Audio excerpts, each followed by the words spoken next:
حج کے لیے گھوڑوں پر 6000 کلومیٹر کا سفر۔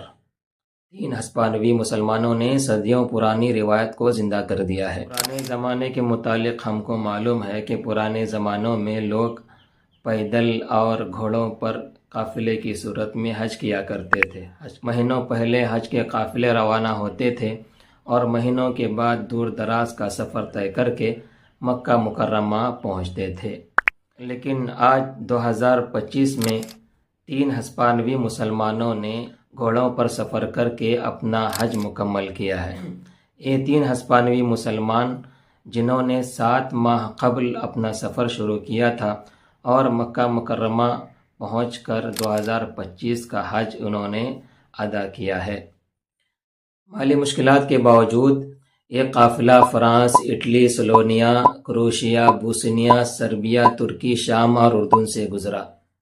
ان لوگوں نے 7 ماہ کے طویل سفر کے بعد مکہ مکرمہ پہنچ کر حج کی سعادت حاصل کی اور یوں صدیوں پرانے اندلسی مسلمانوں کی روایت کو زندہ کر دیا۔ یہ روح پرور سفر اکتوبر 2024 میں اسپین کے صوبے اندلس سے شروع ہوا۔ عبداللہ ہرنانڈیز نے اسلام قبول کرتے وقت 35 سال قبل جو وعدہ کیا تھا اس کو آج پورا کر دیا ہے۔ مالی مشکلات کے باوجود یہ قافلہ فرانس، اٹلی، سلوونیا، کروشیا، بوسنیا، ترکی، سربیا، شام اور اردن سے گزرا۔ بہت سے مسلمان علاقوں میں مقامی لوگوں نے انہیں نہ صرف کھانا، رہائش بلکہ مالی مدد بھی فراہم کی۔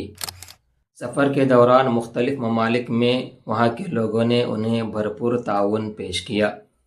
شام میں نئی حکومت کے وزراء نے ان کا استقبال کیا، جبکہ ترکی اور اردن میں روزہ افطار کے لیے روزانہ میزبان ملتے رہے۔ سعودی عرب میں حج کے دوران گھوڑوں پر داخلے کی اجازت نہ ہونے کی وجہ سے انہیں وہاں کے مقامی لوگوں نے مدد فراہم کی اور اس طرح وہ اپنی آخری منزل تک پہنچنے میں آخرکار کامیاب ہو گئے۔